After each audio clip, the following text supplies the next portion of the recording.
Hello, and welcome to the InPowered Women Podcast. This is where we spotlight unstoppable women who are not only excelling in business, but thriving in life, lifting others up, blazing new trails, and making space for the next generation of female leaders. I'm your host, Sharon Lee, and I'm so glad you're joining us today.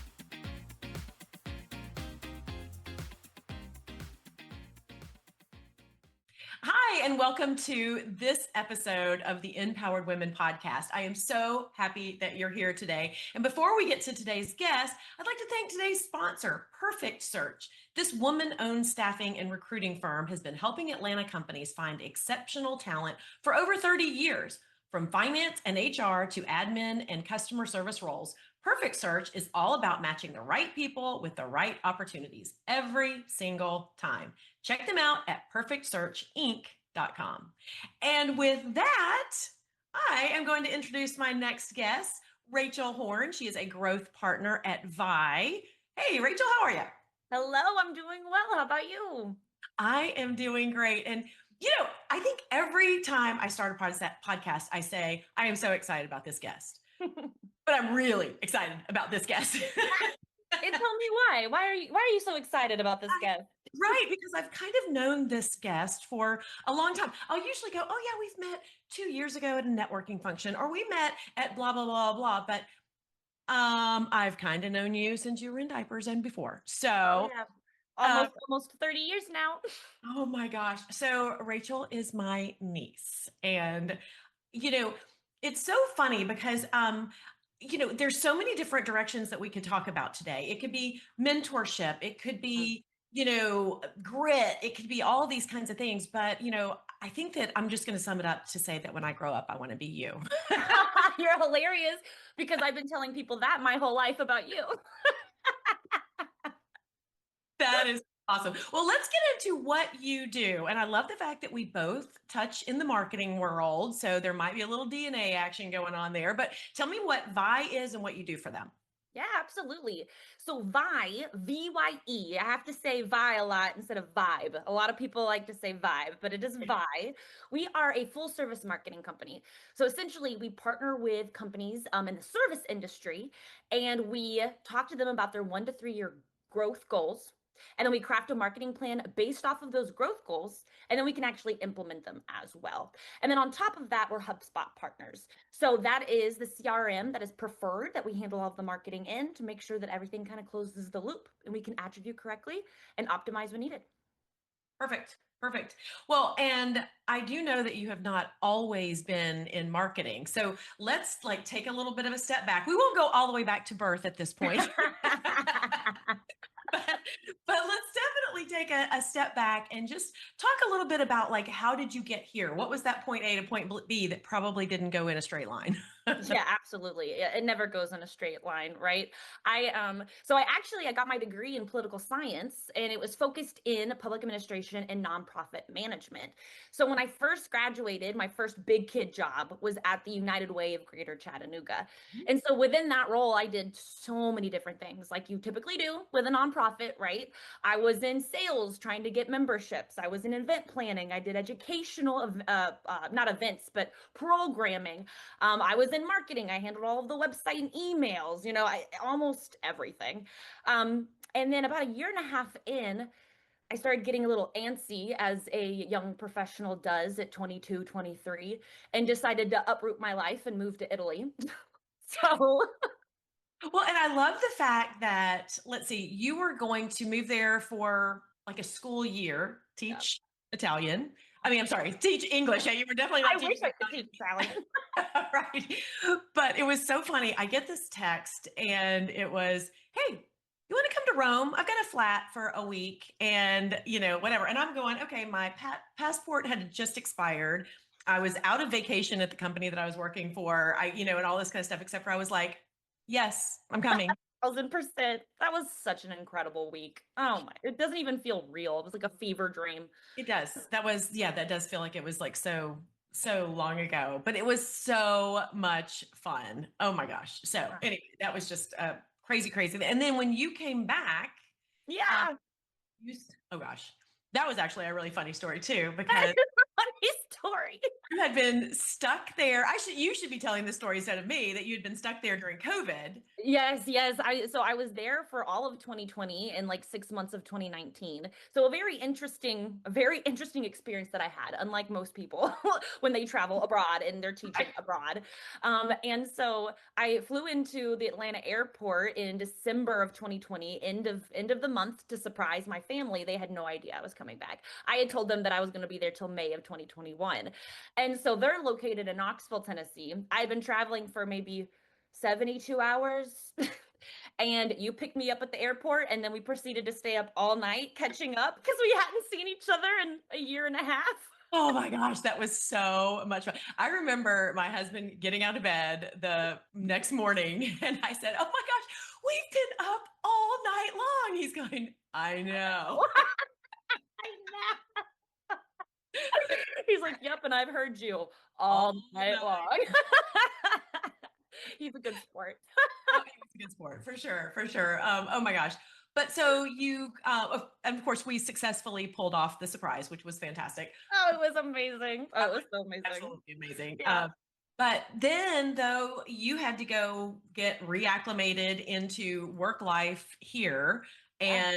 Well, okay, one last little Italy thing was that I remember when we first got there, I said, "Well, have you been studying Italian? Like, are you ready for this?" And you're like, "I am 11% finished with like a study course or Oh whatever." yeah. So Hmm. like, yeah. But by the end, when you came back, you had read an entire novel in Italian. And I mean, that's like It was immersion. amazing. I read the first Harry Potter book in Italian. That was like a goal of mine. And it took me like 6 months. It took me a really long time to get through because the whole time I'm like, what does this word mean? I'm doing Mhm. research, I'm defining it. Yeah, it was crazy. And then I would say I was maybe 85% able to speak the language. I could go into a little pub and chit chat my way. And it was, I can't do it now. That was 5 years ago, but Right. But uh, still, that was just amazing. Just amazing. it was full But yeah. immersion is the way to go if you want to learn another language. But yeah, Oh, I came back and I knew I didn't want to go back into the nonprofit world. And it was mostly because I felt like I needed some for-profit experience under my belt to mhm, then use for the nonprofit world in the future. And I mhm. was like, well, what did I like after kind of doing a little taste test in the nonprofit world of all of the different things? What do I like? And I really enjoyed marketing and I liked sales. Mhm. So I maybe applied for jobs for about 5 months. I was living with my family, and they were fully supportive. They're like, do your thing. And so I was like, that was my day job, was applying for jobs and interviewing for jobs. And I didn't want to take something just to take something. I wanted to make sure that it made sense. And then I landed my first like marketing focused job in healthcare here in Nashville, Tennessee. So then that was the start of my marketing journey. And how long did you stay there? I was there for about a year and a half. And Okay. it was great. It was amazing because I worked for Acadia Healthcare, so this big corporation essentially. And so I got to learn like very structured marketing, very, very, very structured. Everything had a system. Everything, if A happened, I knew I had to do D. Like everything followed this line. And then once I left Acadia, I started working with some smaller agencies. And so having that structure under my belt really, really helped because smaller agencies, it's kind of it's like you gotta figure it out. And if you don't, you get left behind. Yep. Yep. Wearing lots of hats. You just got to do it all and figure it out. But you're exactly right, because that whole idea of the point A to point D or wherever you're going to go, it all comes down to fundamentals Yeah. and strategy and having kind of a blueprint to start from. And then once you have all of that, so many people just start with the bells and whistles. Mm. Oh, here's a shiny object. We've got to be a part of this. We've got to be a part of that. But if you don't have that blueprint to start with, so it is great that your first foray into it, you Mm. really got the right training, and then you can take that and run with it. So that's fantastic. Yeah, So it was incredible experience. It was incredible experience, and it really taught me the value of big picture strategy. mhm, You cannot get stuck in the tiny things because that mhm, you're not going to find that momentum. You have to figure out, what are all the different avenues that you need to be marketing in. How do they work together? Is it cohesive? And then that's where you make that impact. And what is the goal? You can't just be doing things to do things. What is your growth goal? Yeah. Yeah. And so many people think, I have my strategy, I'm done. I'm right. Nope. I wish it was that easy. No, you don't. Then nobody would have to hire you. Yeah, So actually, you're right. And it'd be boring.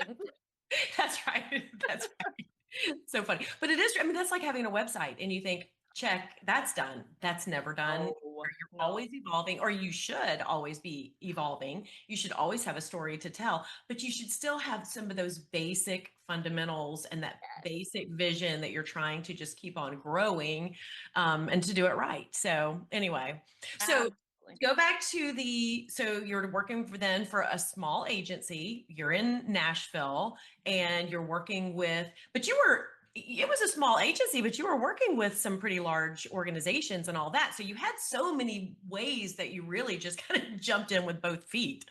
Yeah. The company that I'm with now, there's about 40 employees. So I would say maybe more so medium size. The other company I was with was about 20 people, but we still, like you said, we worked with people that had a budget of like 20 million to 100 million. And then same with this company. It's typically around that same, not budget, excuse me, like yearly revenue is 20. I was thinking about that budget. I get it. I'm like, where are all my 20 million budgets? Come to me. Bring it, baby. Could you imagine the impact your business could make if you had $20 million for your marketing? Right. For sure. Anyway, but wait, pinch me. Wake up. Here we go. All right. So now you are working for Vye and you are a HubSpot partner. So let's talk about like what you're doing and kind of like what the difference that you make for these organizations. Yeah, absolutely. So like I told you, we typically partner with companies that have an annual revenue of 20 million to 100 million, right? But even with these larger companies, it's so common to see a one-person marketing team. And you cannot rely on just one person to really make that effect. At that point, you're scratching the surface on so many different things, and you're not really able to make that impact.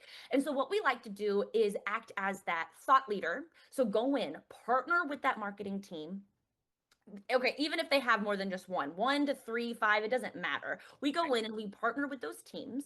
We figure out what those business goals are, those growth goals are, really dive into who those target audiences are. And so when we figure out those target audiences, we're doing quantitative research. So going online, doing research on those competitors, who's currently been buying from them, what are their patterns online. But then we also take it a whole other step further and do qualitative research and actually interview past clients of our businesses to figure out why this company.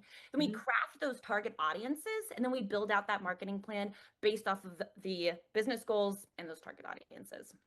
Okay. And then from here, we can actually implement it. And so we can handle, organic social, paid media, email marketing, websites, and oh man, there's blogs, and then HubSpot is a whole other animal. Well, let's talk a little bit because, AI is such a buzzword right now and everybody, no matter what area that you're in, somebody has an AI answer to it. Oh, yeah. So like, how do you, if somebody is asking you how you utilize AI or what that does for you or what it could do for them? Oh yeah. Yeah. So let's first talk about how we use it. And honestly, I would recommend you all taking this kind of action as well, is where AI is so overwhelming, right? There's so many different tools out there. It's almost like, what is the word I'm looking for? It's like debilitating. Like you're like, oh man, like what do I even do? I'm just gonna not do anything. You don't even know where to start. Exactly. Right, exactly. And so what we decided was like, okay, well, what tools are we currently using? How are they implementing AI? And then what makes sense for our company based on our goals? And so specifically for HubSpot, in this past year, they have started launching, I don't know how many different AI tools. I mean, it's like the Breeze Assistant, the Breeze Agent, AI social media post generator, customer agent, like all of these different things. And so our teams went in and we dove into it. And we're like, okay, how do you use these? What makes sense? And so we decided to really tunnel vision on two specific ones for us to use and also for us to help implement for our partners, which are the customer agent and then the AI sales enablement tools. And the reason being is because the customer agent really partners with LLMs. Once you start talking marketing, you start getting all of the different acronyms. But the LLMs, think like ChatGPT, Gemini, those fun things. So the customer agent is a tool on websites, and it talks to the LLMs, and it pulls from the website, it pulls from all of the data in HubSpot, and then it acts as a tool for potential clients to fact find on products and also qualifies leads before it even gets to a real person. And we're like, that is awesome. That makes sense. We're focusing in on that. And then the other one, the sales enablement tool, that one is awesome because it takes all of the information that you put into HubSpot, figures out who could be potential next clients, creates lists for you to start engaging with, and then even crafts sequences, like a draft first sequence to then start sending out. Of course, you need to have that human touch, and we would never recommend sending that immediately. So I was just getting ready to say that so many people think then that's when you hit send and you go, no, no, no, no, no. Warning sign. AI may be fast, but it's not always smart, and it's not always, it sometimes can lie to you, and it overdoes emojis and all of those things. So, yeah, you do have to get that human piece of it and go, okay, hold on a second. Let me oversee what you've just done. And yeah. Totally. Well, at the end of the day, you are marketing to humans, not robots. So you have to have that human touch. Right.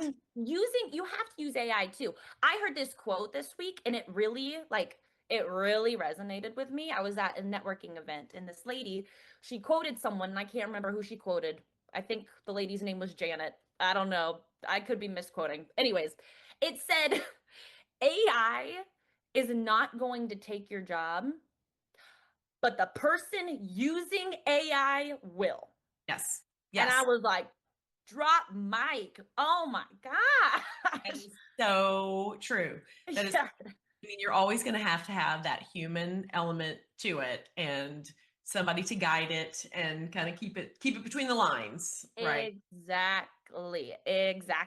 And then if you aren't using it, you're just not going to be able to keep up. Mm-hmm. You're just not. Well, it's great at things like analytics and great at putting some, being able to cross-reference things and doing some of those things really, really fast and everything like that. But now what are you seeing as far as KPIs? Hey, there's another acronym. You need a bingo sheet. I know, right? Exactly. Check. So I mean, like, what kinds of things are you seeing? Because so many people are just like, oh, I just want to see results and all that. How do you measure results, and what are people seeing when they're working with you? Oh man. Okay. So first things first, if you're going to utilize AI, you have to have good data. Yes. You are not going to get any results and you're not going to be able to see anything if you do not have good data in your CRM. And you have to take time doing it. Of course, it takes time and it's a learning curve. Just like anything, it might feel tedious and oh my gosh, and I'm having to. But once you do that, you're going to take off and you're going to see what works, what doesn't, where are the holes, and then what is something that you never even noticed before that you need to start attacking. So that's like number one. If you don't have good data, you're not going to be able to even see what you're doing, and you're probably not doing it effectively. You're just probably not. Exactly. Yes. Yeah. So that's number one. And then if you have that good data, then number two is, are you having a consistent message through the different avenues? And are you using like a unified platform to make sure that it is consistent? And Mhm. then if you have that unified platform, you have that good data, then you'll be able to really track and measure. So for instance, we've worked with a company, they are called AGC. They're a manufacturing company, right? And so when they started partnering with us, we did a marketing strategy overhaul. We revamped their website for SEO and user experience, and conversion optimization. This was before AEO. If we had gotten them right now, we're probably doing AEO. But when we did this case study, AEO wasn't a thing yet. We elevated their photography, and then we also improved their sales and marketing by having open communication with both departments and a good data. And we got them into HubSpot as well. And so being able to manage everything through HubSpot and having that unified strategy, website traffic increased 175%. Blog views increased 249%. Sales qualified leads increased 35%. Right. Sales qualified leads, not just leads, not just leads. Right. These are good people. These are people that will probably close. Right. Well, and it's interesting because I think that the old school thought of a CRM is just a place to actually house data that sits there. And so that you could go back and you might make notes on them. Oh, sure, I called them last week or I did this. Yeah. But now, it is those CRMs, whether it's HubSpot or someone else. I mean, there's so many different uses for them and all that, but it goes so beyond just keeping a client list and keeping up with like that one little task that you did or something like that. Oh, yeah. I mean, you need to build out like each contact, all of like what is obviously what is their name and email address, phone number, whatever, but like what's their job title, what company do they work for, what do they like you can literally put in all of this information, and the more information you have, then AI can pull that and just dump it into an email, and you have all of that information. All you have to do is tweak, all you got to do is tweak. Yep. But if you don't have that information in there and you're creating an email sequence, then you have to go in and manually Right. say, this is the, like this company, blah, blah, blah. And that, I mean, I've done that, Then and it's it takes a while.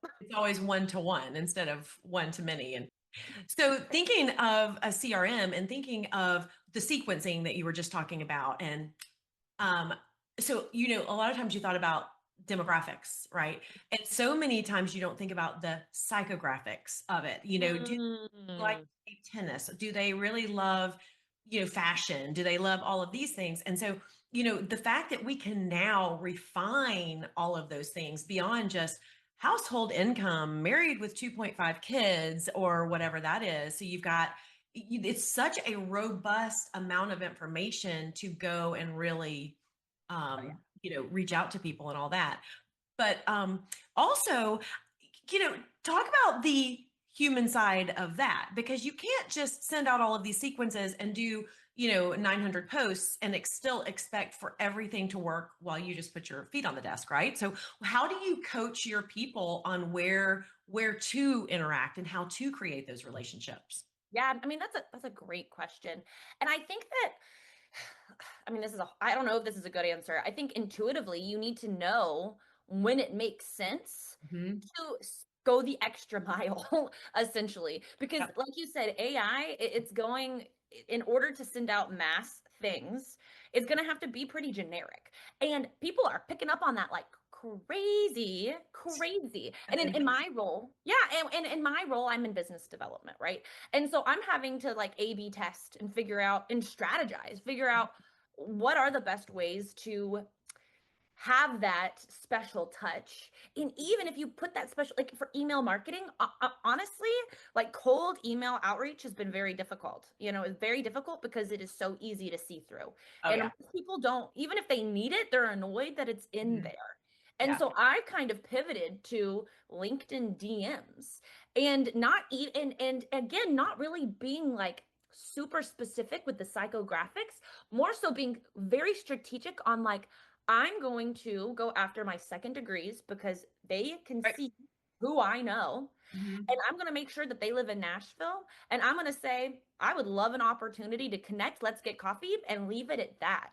And I've had such great I've had really good results from that. And I Mhm. think it's just like one of those intuitive things. Like, when do you spray and pray? And then when do you just like dive in a little bit? So let's explain what you mean by a second degree connection, because you're talking about on LinkedIn. So, Yes. and how that second degree is connected technically to you. So Yeah. So essentially a second degree. So it would be that person is connected to a person that I am connected to. right. Right. So like I'm connected to you, Sharon. So any of your followers that I am not connected to are Right. my second degrees. Exactly. Okay. Mhm. And then a third degree, by the way, is just somebody that is random. You don't know them, your friends don't know them, and they're just out in the universe. And there's a time and a place. That's a cold outreach, and there's a time and a place to go after those. But you're exactly right. If you are a friend of a friend, it's a little bit of a warmer introduction, and you're right. But also too, you're not hammering people that you already know either, and you can absolutely select them. And we are totally going down this tangent here, but I mean, anyway, I know you threw that out there, so I just want to make sure everybody was following along with what. Another cool thing too, and then we can move on from this, is with the LinkedIn sales navigators with the third degrees, you can find people in your contacts that are second degrees to your third degree Mhm. and like work a potential warm lead, you Mhm. know? So again, it's just a lot of strategy. Yeah, it is. It is. And doing multiple things, being able to, thanks to AI and thanks to these great channels, to be able to set something and run here, set something and run here, and then you're kind of going, but then you do need that person in the mix to kind of follow those dashboards and follow those analytics and Yeah. really seeing what is, you were talking about A/B testing, and really seeing what is working, what needs to be tweaked, and what you might be able to apply this over here because it was resonating there, and Oh, that's yeah. In a perfect world, you would have all of these like large cold campaigns running that you've just like set, not forgotten, but like you have set up and it's doing its thing. And then Mhm. you have the time. Like for me, I can spend 5 hours doing that very specific, outreach, but Mhm. I'm still touching a bunch of other people too through the other stuff, but I'm not like doing that for 5 hours. I'm doing the other one for 5 hours. That's right. It's almost like you have a coworker, and Yeah, coworker, that assistant or whatever is doing all of that, and then you're able to spend your time on that high level stuff, exactly. getting something over the edge and making that close and all of that. Well, and speaking of closing, so let's talk about the fact that we've been through some crazy economies these last couple of years, and usually the first thing that gets cut is marketing. And then you go, okay, now what are we going to do? But let's talk about, like, as you start thinking about, going into 2026, and we don't know what the market is going to bear. We don't know what's going to go there, but let's just talk a little bit about either what you are seeing or what you have seen, and changing and all of that. Yeah, yeah. So to comment on, marketing being the first thing to get cut. Something that I love to tell people, I'm like, if everyone's marketing budget is getting cut and you just keep yours the same and you don't touch it, you are automatically ahead of your competitors. Yep. Automatically ahead of your Mhm. competitors. Because guess what? You are going to be top of mind Mhm. and your competitors aren't, because they're going to disappear, they're going to be gone. But if Right. you keep investing, then you are going to be not the person, but the company, I mean potentially the person, but the company that they think of when they need you. That's And right. that is marketing, right? Mhm. Like that's, and you need that. And I can't tell you how many times, I mean, this is that I've purchased something just because they are top of mind for me, and at Exactly. that point they're comfortable, right? Like Right. I trust them. Why would I trust someone that I don't know anything about or I don't see all the time Right. or have this kind of relationship with? Well, and you've got to meet your buyer where they are. So, I have used the example of buying a car. I am not a car person. I don't want, it's fun to drive a new car, but that is not my gig. Just let Yeah. me hear it, make sure that it start. And, if it just perpetually would be filled with gas, that would be fabulous too. But, That would be. Can but AI do that? yeah, right, right.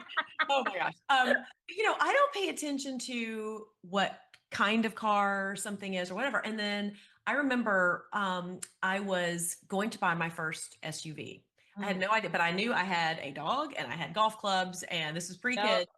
I needed to drag this stuff around, right? And I started going, I don't even know where to start, you know? And then because I was actually interested in something, oh my gosh, there's a billboard right there. Oh my gosh, there's an ad for this. Mm. They were everywhere, but I wasn't ready to see them at that point. But when I was just drinking it all in everywhere that I saw it. And I was like, oh my gosh, I didn't know that brand had an SUV. Of course, every brand does, but you know what I mean? The thing. It was like, woo. So anyway, but that's kind of my point too.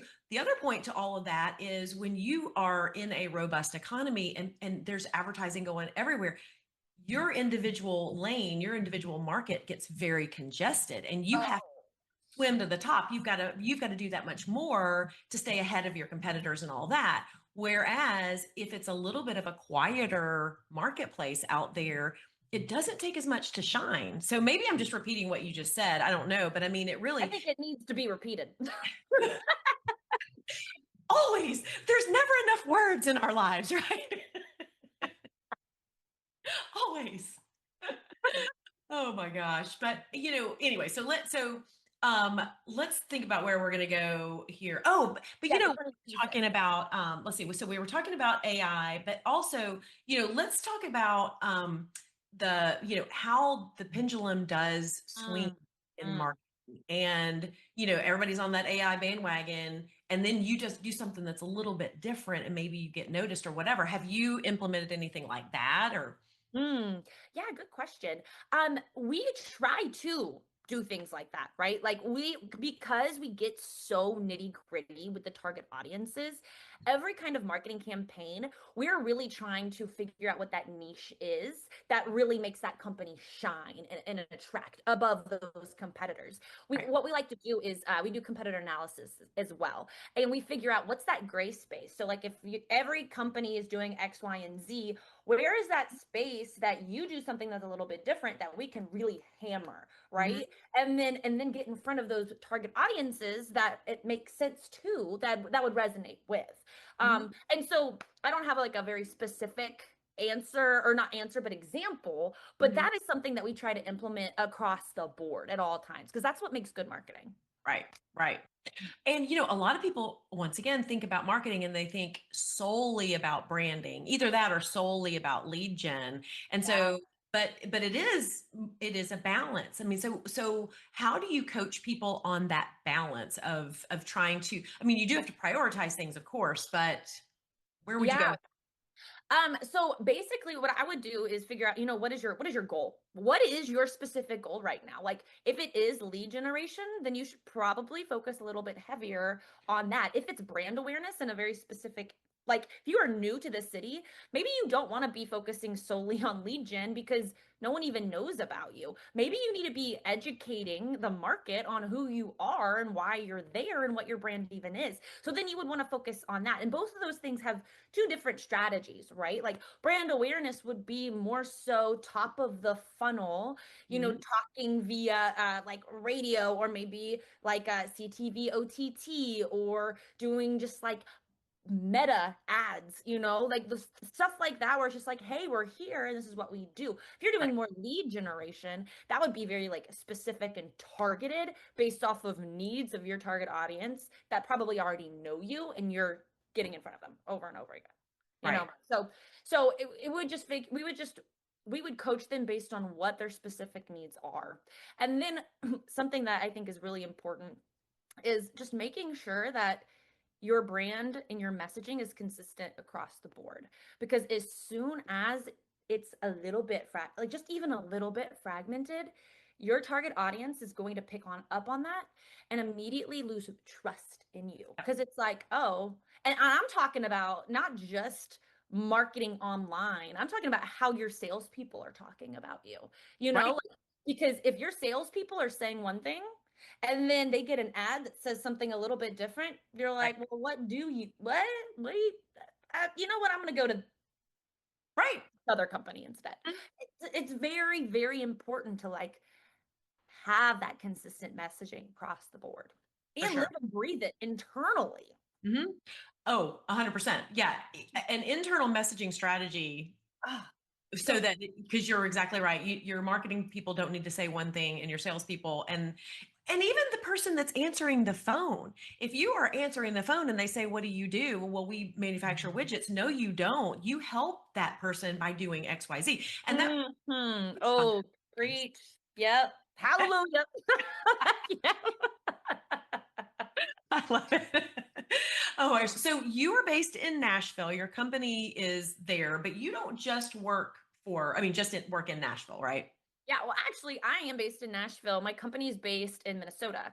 Oh, They're in St. Cloud, Minnesota. Yeah, but we have people all across the country, and we work with people all across the country. And so my outreach is more so focused in Nashville, because that's where my network is.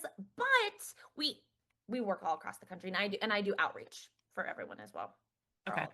Okay. Okay.